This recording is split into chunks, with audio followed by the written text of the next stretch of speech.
Bakristo bashuti bavandimwe mwese mudukurikira kuri TV channel Paroisse Sevesa Paruti Gikondo, aho muri hose turabasuhuje tubifuriza amahoro n'imigisha.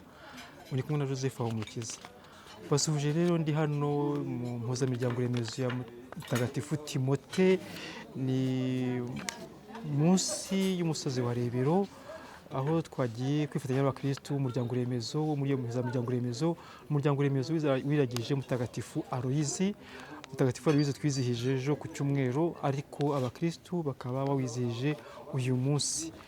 Umuryango remezo Mutagatifu Aloyizi ni umuryango remezo uyu munsi abakristo bawo bifuje guhurira hamwe kugira ngo bizihize Mutagatifu Aloyizi nk'umuryango remezo. Mu kwizihiza rero akaba bari guturi hamwe igitambo cya misa kigiye guturwa na padiri mukuru wa Paroisse Gikondo, Padiri Domenico Tumayini. Iyo gitambo cya misa kikaba cyateguriwe hano mu rugo rw'umwe wa Kristo bagize umuryango remezo. Twifuje rero mwese umunsi mwiza, abitwa Baroyizi aho muri bose, ku buryo bw'umwihariko twifurije umunsi mwiza abakristo umuryango remezo Mutagatifu Aloyizi. Mugire umunsi mwiza, kandi igitambo cya misa giye gutangira cyabere mwese isoko yo kuvoma imigisha ku Mana no kurebera kuri Mutagatifu Aloyizi mwiragije.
Amagambo yo mu Ivanjiri ntagatifu uko yanditswe na Matayo.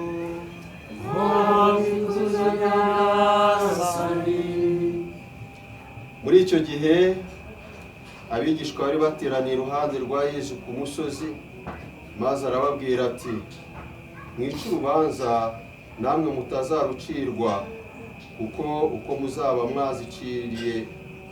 muzaba mwaziciye niko muzazicirirwa, n'ibipimisho muzageresha nicyo namwe muzagererwamo.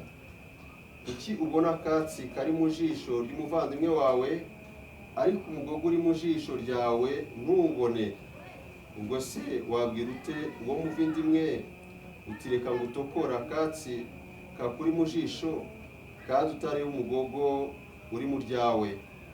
Wandyarya we, banza ukuremo umugogo uri mu jisho ryawe, hanyuma uzabone neza ushobore gutokora akatsi ko mu jisho ry'uwo muvindimwe. Iyo ni ivanjiri ntagatifu.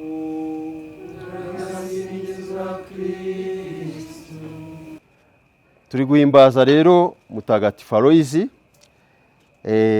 yavutse mu mwaka w'1568, yitaba Imana umwaka w'1591, yapfuye afite imyaka 23. Ikintu gikomeye cyane rero tumwigiraho, yavukiye umuryango w'abantu bishoboye, avukira ibwami, ariko amahitamo ye yatangaje abantu cyane. Yahisemo gukunda abakene, ahitamo gukunda abiyoroshya, hanyuma asiga byose ajya no kwiha Imana, apfa akiri mutoya nk'uko mubizirikana. Impamvu tumuhimbaza rero, nk'uko mubizi neza, Imana ntabwo idushimira igihe twabayeho kirekire, ahubwo idushimira ibikorwa twakoze. Kristo Yezu akuzwe. Ko kantu murakumvise ra? Imana ntabwo idushima kubera ko twabayeho igihe kirekire, oya, ahubwo idushimira ibikorwa twakoze muri ya myaka yadutije. Icya kabiri gikomeye cyane ngira ngo twongera kwibutsa, burya ntabwo ari twe twigenera iminsi yo kubaho. Ndabeshyara se ko mubibona nko bibatangaje? Mwe mufite vaccine y'imyaka se? Ntabwo irabaho ndakeka. Nta vaccination y'imyaka iriho, cyangwa nta contrat dufitanye n'Imana tubwira ngo uzagira imyaka 50, 60, 30. Ntayo. Icyo kintu tujye tukibuka buri munsi, turagishyire no muri agenda yacu y'umunsi. Mana yanjye, niba wambyukije uyu munsi, nuko hari icyo washatse kumbwira. Umunsi wanjye urushaho kwitagatifuza. Hanyuma rero Imana muri cya gihe yampaye iyo yonyine izi, izampembere ibikorwa byanjye. Ntabwo Imana izaduhembera ko twabayeho igihe kirekire, oya, izaduhembera ibikorwa twakoze. Nicyo kintu gikomeye cyane ngira ngo kuri Mutagatifu Aloyizi kitwigishe cyane. Yabayeho igihe gito cyane, ariko iyo batubwira ibikorwa yakoze ni ibikorwa byinshi cyane. Ndetse baza ndi kubavugira ibintu by'amateka ye, ariko yishwe n'iki? Nta kindi. Yavutse ni uburwayi kandi yandujwe.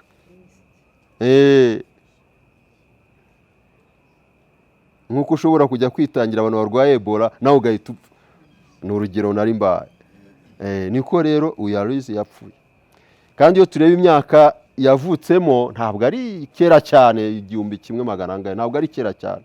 Bivuga ngo icyamwishe, icyo yaharaniye kugira ngo abe umutagatifu n'uyu munsi kiracyahari. Ntabwo ari ibitangaza bikomeye cyane byatumye aba umuntu mwiza, oya, ntibyoroshye. Yakunze abiyoroshya, akunda abakene, agira naho yitangira abo bari barajugunye, abatararebwaga neza na sosiyete, agenda muri ubwo buzima yitaba Imana. Nakari gaciyemo ku buzima bwa Aloyizi. Ndagira ngo tuzirikane amasomo atagatifu uyu munsi.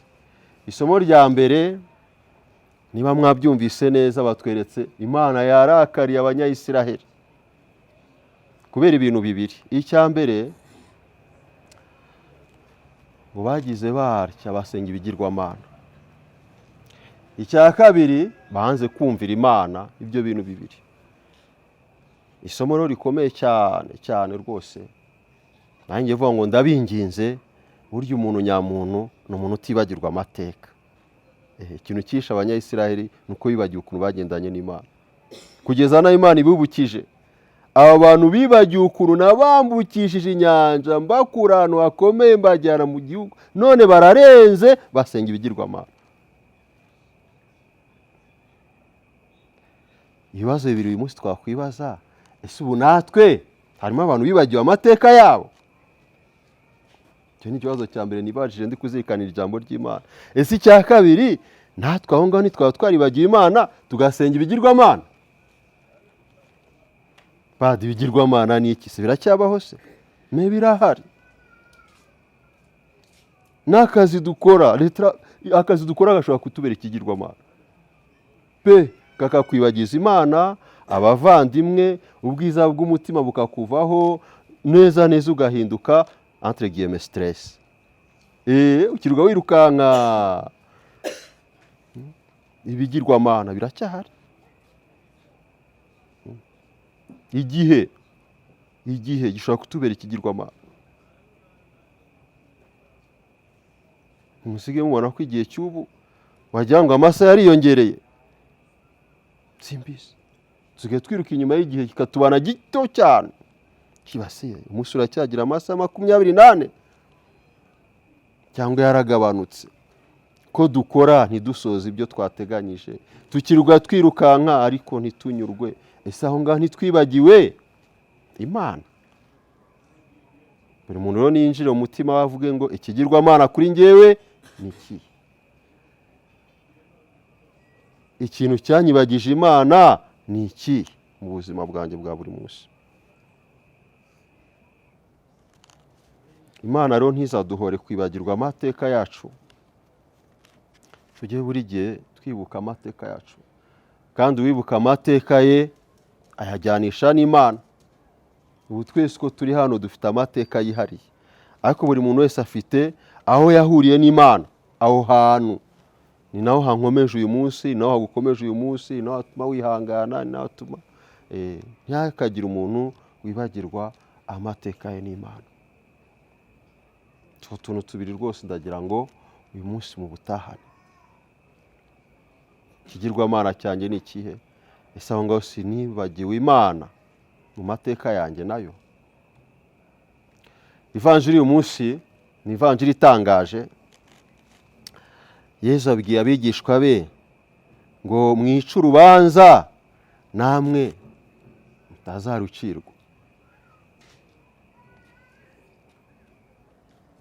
Ese ntiduzaca urubanza tuzabaho dute? Umuntu azakora ikibi tumwihorere? Kristo yazakuzwe. Umuntu azakora ikibi tumwihorere? Ariko burya Yesu ni umunyabwenge cyane. Yesu azi ubwenge cyane. Haro twavuganye arambya ngo azi n'amategeko cyane. Wagira ngo niwe wayashyizeho. Ngo kuko ubona akatsi kari mu jisho ry'umuvandimwe wawe, ariko umugogo uri mu jisho ryawe ntubone.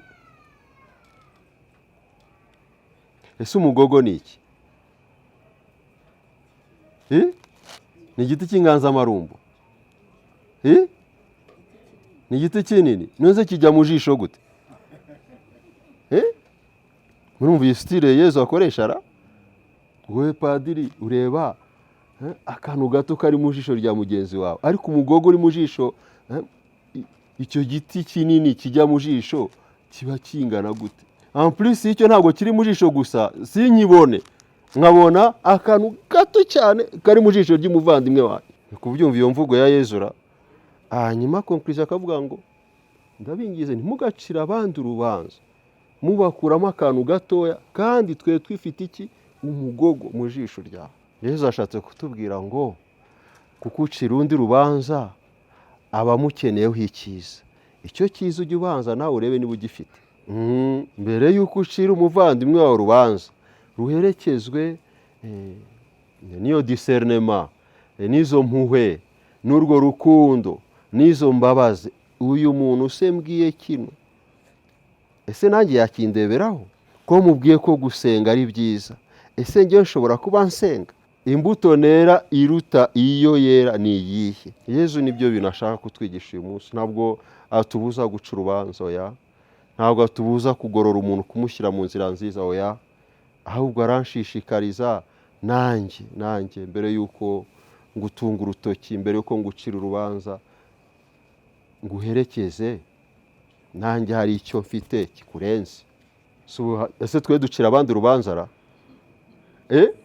bijya bibabaho mukicara n'abantu ukamuvuga ukamwica ukamukura mu mutima wawe, bijya bibaho. Iyo umuntu agiye kuryama burya niho hantu hakomeye cyane adahurira n'abandi bantu, mujye mutekereza biteye ubwoba. Iyo uri umukristo uhita uryama ukavuga ati uyu muntu tumuhoye iki, ntabwo yari ahari, ntitwamubonaga, kuki tumubeshyeye, ntiyumvise ibyo mwavugaga, ntabwo yari ari kumwe natwe, ngiye kuryama ntangiye kwitekera bati uyu muntu turamuvuze, tumugerekeyeho n'ibindi, tumuhoye iki. Bijya bibabahora iyo mugiye nko kuryama? Bijya bibabaho gucira abandi urubanza? Ndagira ngo tujye tunatekereza kuri aya magambo tuzirikana.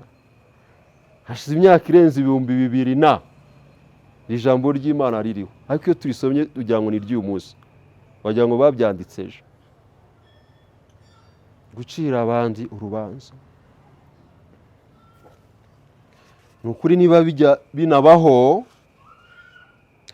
urubanza ducira abandi nituruherekeze n'imbabazi. Ni byiza cyane pe.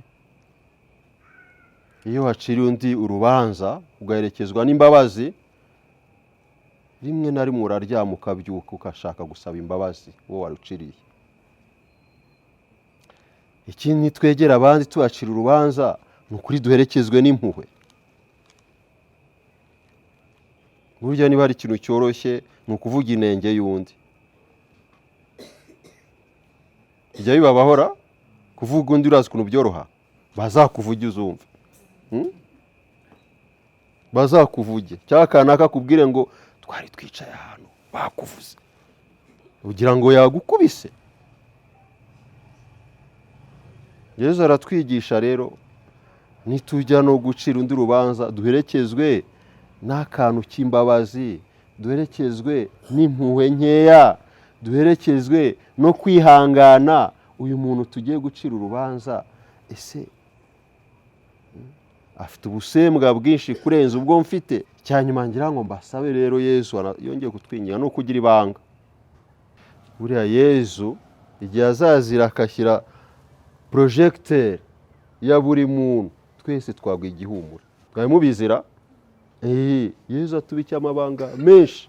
Ni iki cyambuza, ni iki cyakubuza kugira ibanga mu buzima bwacu bwa buri munsi? Ibi byose rero biherekezwa n'umutima w'umuntu wamenye Imana. Kumenya Imana ni byiza cyane. Kumenya Imana ni byiza cyane. Ureba byinshi, ukumva byinshi, ukavuga duke. By'umwihariko sosiyete yacu turimo uyu munsi iradusaba cyane rwose. Tuzareba byinshi, tuzumva byinshi, ariko tujye duca bugufi, dusabe Yesu aduhe ingabire rwose yo kugira ibanga, tuvuge bikeya. Nituba abakristo cyane tumubwire ngo Yesu mwiza, ibikorwa byacu bivuge kurenza amagambo yacu. Buriya ni ingabire ikomeye cyane twasaba Imana. Aloyizi rero duhimbaza uyu munsi yaranzwe n'ubwiyoroshye bukomeye cyane, nta kintu na kimwe yarabuze, ariko ahitamo kwitangira abanyantege nke. Ni igikorwa gikomeye cyane. Urubanza rwe yarushakishije neza na rusoza neza, natwe tumutakambire. Imyaka Imana iduhaye, ubuzima Imana iduhaye, turushaho kubikoresha neza mu bwiyoroshye, tunitangira abandi. Nyagasani Yesu nabane namwe. Twatangiye tubivuga, igitambo cya misa cyabereye mu rugo rw'umwe mu bakristo bagize umuryango remezo mutagatifu Aloyizi. Turi kumwe rero hano n'umubyeyi wagize umugisha wo kwakira igitambo cya misa cyahuje abakristo b'umuryango remezo nawe abarizwamo, twagira ngo atangire atwibwira. Mwakoze cyane. Nitwa Jeanne Bushayija, abantu bakanyana Gaston Bushayija. Tukaba twagiriwe ubuntu, ukuri n'ubuntu kugira ngo bari twe bahisemo kugira ngo baze kugira kwizihiza umunsi wa mutagatifu Aloyizi hano. Twabishimiye Imana. Nababwiye ko ari umugisha. Iyo umuntu agiriwe umugisha arishima. Twarishimye cyane, ariko icyo ushobora kongeraho ni uko izo mbaraga mushobora kuba mubona si izacu twenyine twashyize hamwe umuryango remezo twashyize hamwe dushyira hamwe imbaraga kugira ngo dushobore gukora ibikorwa mwabonye hanyuma icyo ni kimwe ikindi cya kabiri ndanashimira n'umutware wanjye ko yabyemeye yarabyubashye arabyakira kandi murabona ko turi kumwe kuko igihe twatangiriye nabyo ndabishimira Imana akenshi hari iyo umuntu avuga ati tuzakira umunsi mukuru tuzakira abantu benshi sinzi ukuntu nk'abamama mwebwe muba mufite amarangamutima cyane kwakira abantu iyo ubonye abantu bangana gutya hari abari basanzwe bose bagenda ahangaha hari amasura mashya wabonye bari bitabiriye ahangaha nayabonye kandi nishimye nayabonye kandi byashimishije cyane nka Florence nari muzi ku izina ariko ntaramubona Florence umuyobozi w'impusa nari ntaramubona ubwo wenda bishobora kubisobanura impamvu kubera impamvu z'amateka buriya kujya mu misa z'ikinyarwanda hari ukuntu bijya yewe cyane cyane hari ukuntu binanira n'abana usanga kenshi tugenda kuri Saint Dominique nicyo hanyuma nkaba mfite nitagatifuza mu ndabo za Mariya no muri Cœur Adorable bituma kenshi mba ni kuri communauté de l'Emmanuel bituma rero kuri paroisse yego ndi paroisse yanjye ndabizi ni yanjye Alexandre ni inshuti yanjye turaziranye abana banjye bahera amasakramentu hariya ariko iyo bigeze igihe cyo kugira ngo nsenge burya umuntu abashaka gusenga mu rurimi yumva yisanzuyemo ariko bitambuza kuba ndi umukristo hariya cyane wa Gikondo pe yego kandi ubyemera yego ari nk'akajambo wabwira abandi bakristo bazatubona ikiganiro nk'iki ngiki wakiriye abantu ku mugoroba igitambo cya misa cyabaye mu rugo iwawe nk'abandi bakristo wenda batagiye mu mahirwe ni iki babaratira kuri gahunda ya paruwasi umugisha uzi kugira ngo Yezu atahe iwawe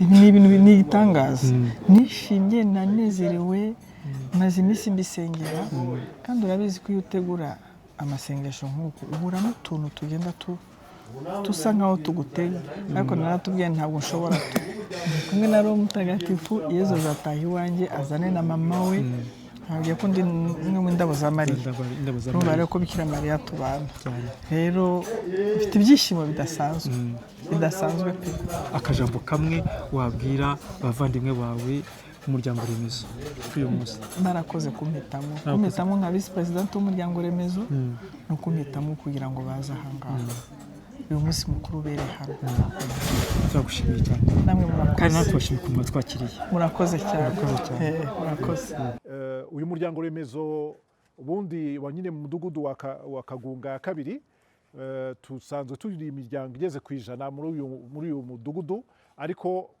iyo turebye twebwe ubwacu usanga turi imiryango iri hagati ya 25 na 30 y'abakristo bamwe rero barakuze hano uyu mudugudu ufite umwihariko hari benshi bageze mu zabukuru batakibasha kuza hano ariko twari dusanzwe dusengana duhura icyo twiyemeje rero ubundi dusangira ubuzima ryacu riba kwa 4 kubera saa moya kenshi rero icyo dukora nuko tugenda twimuka cyane cyane tugasanga abo badashoboye kuba baza tukabasanga akariho duteranira akariho dusangira ijambo cyo nicyo cya mbere cy'ingenzi cyo ni ikintu twitaho cyane cya kabiri numvaga byari ngombwa kubabwira nuko uyu mwaka ushize kuko ubwo twishimira kuba abanyamuryango twaritabiriye itafari mu buryo bwiza ndetse twaranabihembewe dushimira Imana kuko si ibyacu ni Imana iba yaraduhaye ikaba yatubashije n'ubu ngubu umwanya twongeye turayishimira mufashe duhe Imana amashyi rwose cyane kuko itadushoboje ntabwo twabishobora mbese ibe ariyo isingizwa mu bikorwa byacu. Icya gatatu twagira ngo tubabwire ni uko kuva aho itafari twarirangirije twe twiyemeje yuko twakomeza kuritanga tukaritanga muri kese yacu, hanyuma twegera padiri mukuru Jean Pierre icyo gihe turamubwira twebwe twifuza kugira ikindi gikorwa, nuko twegereza Caritas iduha umuryango w'umupfakazi wibana kugira ngo tubafashe kwishyurira amashuri abana babiri, ubu ngubu afite batatu ariko muto yari muri primaire, kubu aricyo nicyo gikorwa ubu ngubu tuhuriraho cyane kijyana no kugira ngo abo bana bige, uretse na school fees cyangwa minerval tubaha n'ibikoresho bakeneye, ndetse tukaba twaraniyemeje yuko nko muri vacances bazaza tukanabonana. Ntabwo dushaka gutanga amafaranga gusa, dushaka no kureba uburere bwa gikristu, tukamenya ko uko bagenda bazamuka. Hari na Izabayo, turi mu miryango remezo yubahiriza gahunda Izabayo. Tukaba ikindi kandi twakoze uyu mwaka ku itariki 15 z'ukwa kabiri twakoze urugendo nyobokamana Kibeho, tujyana n'amapadiri mukuru. Icyo gihe twari tugiye nyine gushimira Imana cyane cyane ko twari twarangije gutanga itafari neza, ariko tugira ngo nabwo dusabe mubyeyi akomeza duhakirwe. Hari benshi nk'uko tubabwira barwaye, twari twabahetse tubafite mu isengesho, n'abandi b'abakristu bagikonje tugumye kusabira ngo bagerageze guhaguruka. Ibyo nabyo biriho nk'ahandi hose. Icyo tubona dufite ikibazo gikomeye, namwe muri hereje ijisho, abana ni bake. Abana ni bake, urubyiruko ni ruke. Dufite ingo ebyiri za Betania, hari kwa mama Melania, tantine Melanie na tantine Candide, ariko ubwo ejo bundi mu minsi ishize twageze tumaze guhugurwa, twakomeje kujya twibaza tuti ni iki twakora kugira ngo tugire umugoroba w'abana, tutangire mbese boroboro turere abana, kuko burya ngo igiti kigororwa kikiri gito. Iyo rero benshi muri twe banza Kristo yaraduhamagaye dukuze, abana batureba bakaduseka ibyo turimo, ariko nawe Imana burizagira igihe cyabo ibihamagarire ibarembuze nk'uko natwe byatubayeho. Ndumva ari icyo ngicyo nifuza kubabwira muri magambo make. Hanyuma rero nkumva narangiza ngira ngo nshimire, ndongera nshimire padiri mukuru rwose. Iki gikorwa cyo kuza mu ngo, cyo kuza kutwegera, tugiha agaciro. Ntimushobora kwibaza ukuntu muri iyi minsi gahunda zose ubu bamwe twanaruhutse kugira ngo tuze dusa neza muri apremidi twaretse akazi. Nkagira ngo nashimire nanone komisiyo y'itangazamakuru, bari byiza kugira ngo twumva yuko twifuza gusigarana amashusho, tugasigarana ubuhamya imbere yacu, buriya n'abana n'abuzukuru bakajya bamenya ko ababyeyi bagize umwanya wo kugira ngo bifatanye, bizeye umukiza wacu. Ubwo rero twagira ngo nabyo mumfashe mushimire Yozefu na komisiyo. Ndashimira rero n'impuzamuryango ya Timote, nuba Florence ari hano, ntabwo ndimo kubona neza, na bagenzi be, murakoze cyane. Ndagira ngo mudushime, turafatikanya, ni mu nshingano, turi mu mpuzamuryango ya Timote.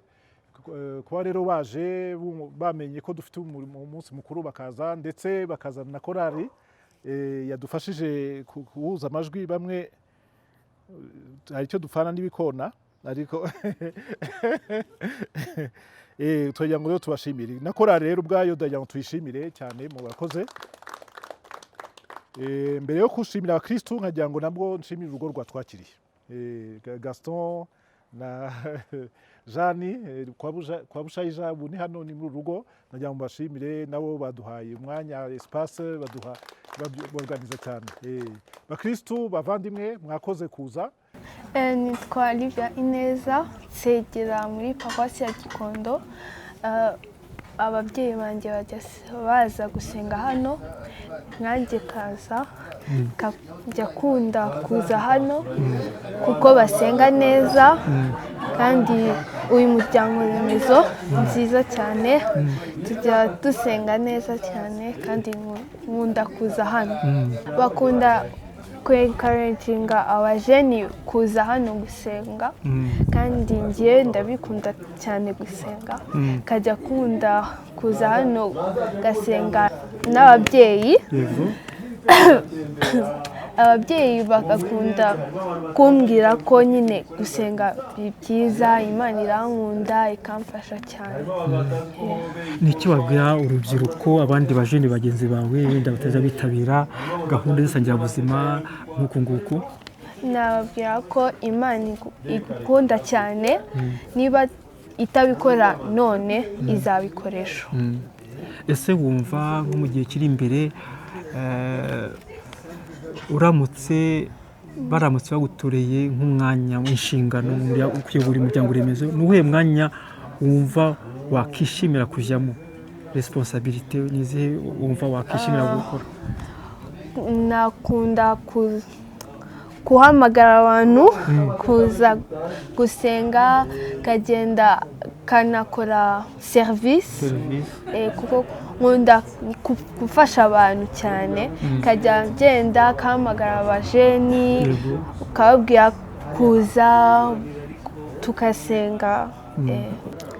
Nitwa Kandida Mukamazimpaka, mba mu muryango remezo wa Mutagatifu Aloyizi, ndi umujyanama muri community. Umuryango remezo wacu rero ufite umwihariko wo kugera mu rugo rwa buri wese. Iyo tugiye guterana, duterana ku wa kane saa moya ya nimugoroba, kubera ko abenshi babaga bajya ku kazi, hanyuma tugaterana amasaha abantu bavuye ku kazi. Saa moya rero duhurira mu rugo rumwe, tugasenga, tugasoma ivanjiri y'uwo munsi, tukakora partage, mwese akavuga icyo ivanjiri yamubwiye, twarangiza tugakora isangirabuzima risanzwe.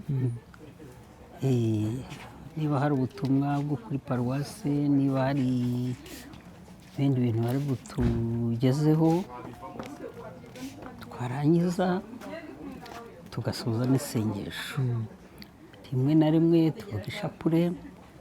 Ubundi twe twatangiye dutembera muri rugo tujyana ishusho rya Yezu Nyirimpuhwe, rikagenda rikamara icyumweru aho twagiye, twajya mu rundi rugo tukarijyana. Bukeye Yezu Nyirimpuhwe turamucutsa dushyiraho nyina, tugatembereza ishusho ya Bikira Mariya.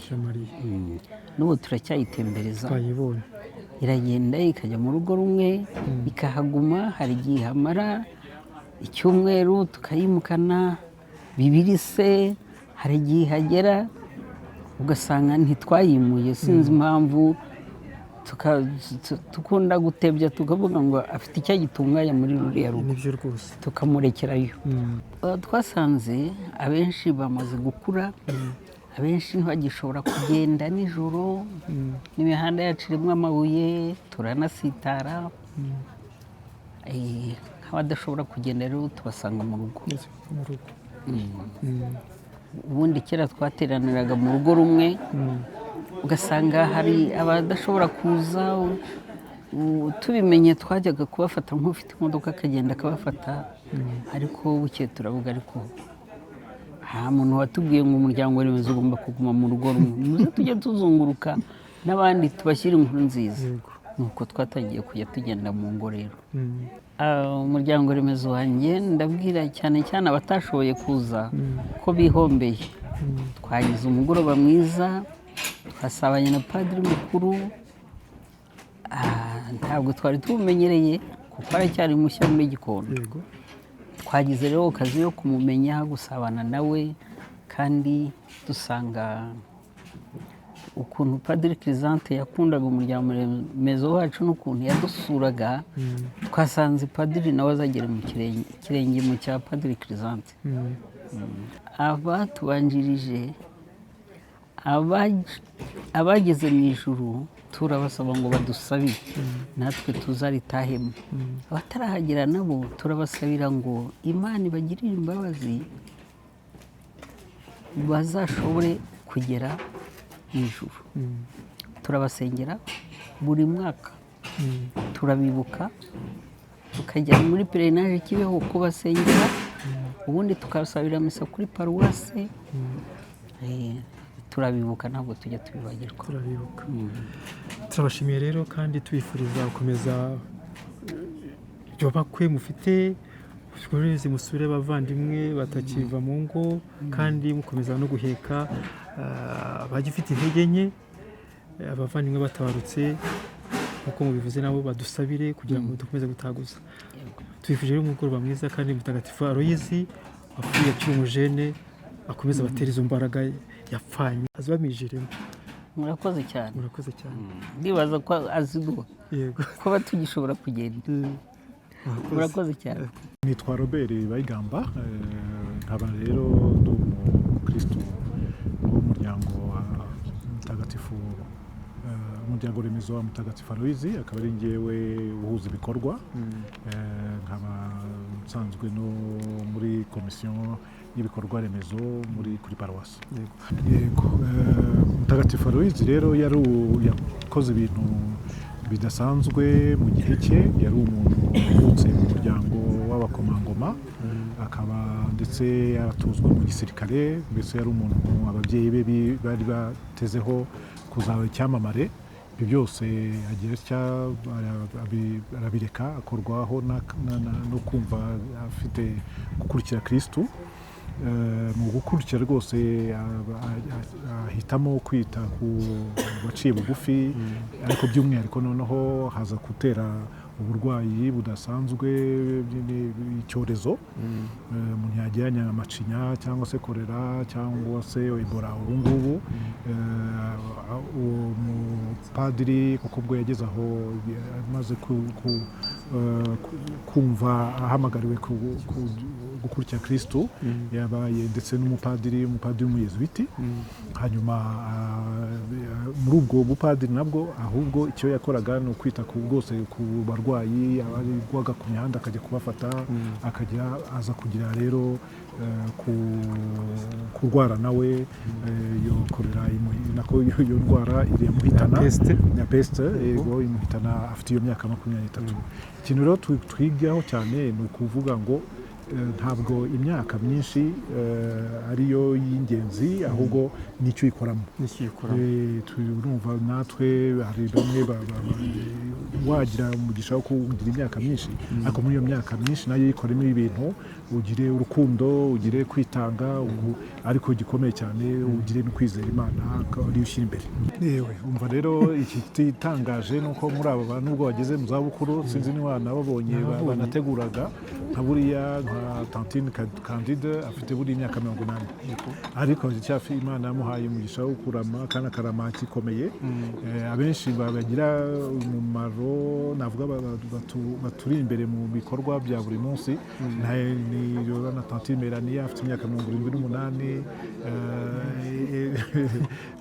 hari utabonetse kubera ko yagiye gutabara. Tantine Adele afite imyaka 82, ariko ni umwana usanga bitabira ibintu byinshi by'ingenzi, bikwereka ko hari n'ufite n'iyo myaka. Ubwo twavuga ngo mutoya, ariko hari n'abafite imyaka rwose myinshi, ariko ugasanga nta ntege yacitse, ahubwo niwe utwigira inama, niwe utwibutsa, niwe icyo rwose ni umugisha twagize hano muri iyi mudugudu.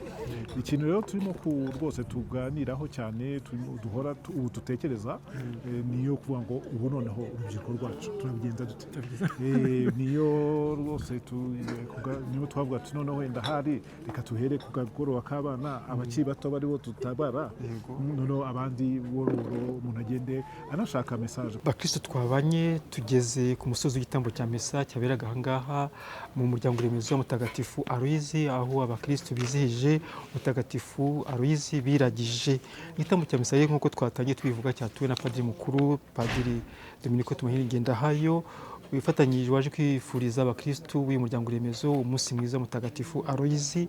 Mu nyigisho yabahaye kuri uyu mugoroba akaba yabasabye kwirinda gucira abandi urubanza, kwirinda gucira abantu urubanza, ariko natwe twese nk'abakristo tukaba twaboneyeho kumviraho kugira ngo tugendere ku ndangagaciro zaranze mutagatifu Aloyizi twizihije uyu munsi.